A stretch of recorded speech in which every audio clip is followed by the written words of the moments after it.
세상에서 가장 쉬운 경제 해설, 보이는 경제 탑3의 유여울입니다.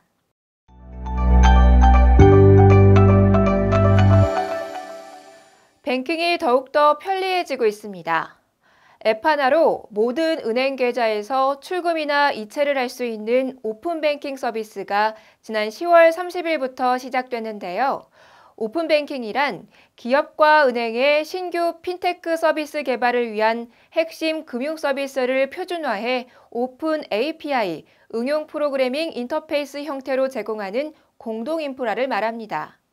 쉽게 말해 A은행 앱에서 B은행의 계좌 잔액을 조회, 출금, 송금하는 것이 가능하고 핀테크 사업자의 경우에도 개별 은행과 일일이 제휴를 맺을 필요 없이 모든 은행의 결제 서비스를 제공할 수 있게 되는 거죠. 이번에 시작되는 시범 서비스는 국민, IBK 기업, NH농협, 신한, 우리, KB하나, 부산, 제주, 경남, 전북은행 등 시중은행 10곳이 참여하는데요. 정식 오픈하는 12월 18일부터는 일반은행 16개사와 인터넷 전문은행인 K뱅크와 카카오뱅크를 포함해 총 18개사로 확대됩니다. 그 외 네이버페이, 토스 등 핀테크 기업들도 참여할 예정인데요. 지난 10월 25일 기준으로 참여 신청서를 낸 핀테크 기업이 153곳에 달한다고 하네요. 오픈뱅킹이 전면 시행되면 고객 유치 경쟁이 더 치열해질 전망인데요. 예를 들어 은행 직원이 일선 창구에 찾아오는 고객의 동의를 받아 타 은행 수신 계좌를 조회한 뒤 출금과 이체를 통해 자신의 은행으로 금융상품을 가입하도록 유도하는 방식이 가능해지기 때문이죠.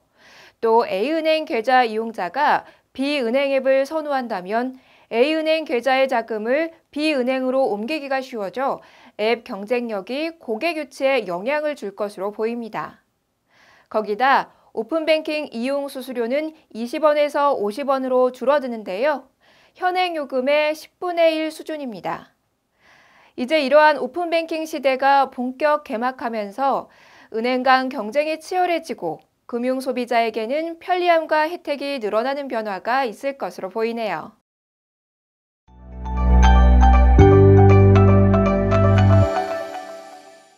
11월은 전통적으로 유통 비수기지만 오히려 그렇기 때문에 할인 행사가 비교적 많은 편인데요.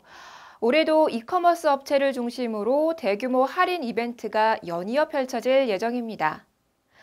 우선 이베이 코리아는 11월 12일까지 G마켓과 옥션, 쥐구가 참여하는 빅스마일데이 행사를 여는데요. 지난해 11월에 G마켓과 옥션이 11일간 진행한 빅스마일데이가 판매량과 거래액 등에서 사상 최대의 기록을 세운 데 힘입어 올해는 규모를 확대해 쇼핑몰 쥐구도 참여하기로 했습니다. 위메프도 11월 1일부터 11일까지 2만 개 이상의 특가 상품을 판매하는 블랙 프라이스 데이 행사를 열고요. 11번가도 아직 세부 내용이 알려지진 않았으나 11월 11일에 일명 11절 할인 행사로 역대급 혜택을 준비했다고 하니 기대해봐도 좋겠네요.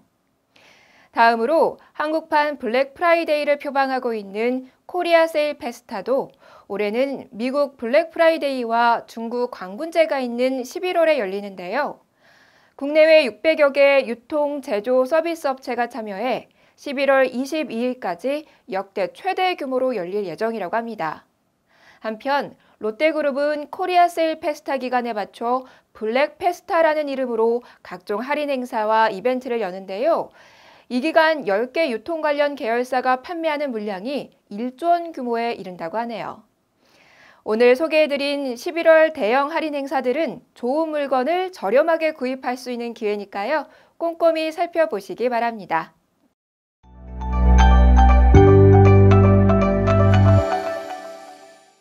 비정규직이 해마다 늘어나고 있다는 소식, 언론을 통해 많이 보도됐는데요.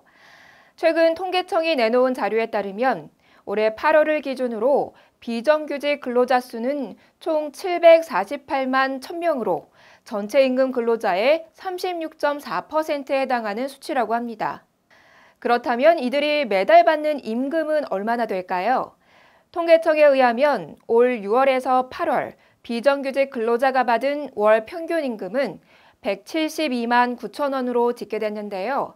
이는 지난해 같은 기간보다 8만 5천 원이 증가한 것이지만 정규직 월평균 임금인 316만 5천 원과 비교하면 55% 수준에 불과한 금액입니다. 비정규직 가운데서도 시간제 근로자의 월 평균 임금은 92만 7천 원에 불과했고요. 파견 또는 용역, 재택근로자를 통칭하는 비전형 근로자의 임금은 185만 8천 원인 것으로 나타났습니다. 정규직과 비정규직 간 평균 근속기간도 지난해보다 더 벌어졌는데요. 정규직 근로자의 평균 근속기간은 7년 10개월로 지난해에 비해 1개월 늘어난 반면 비정규직은 2년 5개월로 오히려 2개월이 줄어들어 두 직종 간 평균 근속기간 차이가 5년 5개월로 더 벌어졌습니다. 역대 최고 수치를 기록한 비정규직 비중, 정규직과 비정규직의 임금 양극화는 우리나라 고용 현장의 문제를 여실히 보여주는데요. 좋은 일자리를 늘리기 위한 적절한 정부의 정책 및 사회적인 대책 등이 필요해 보입니다.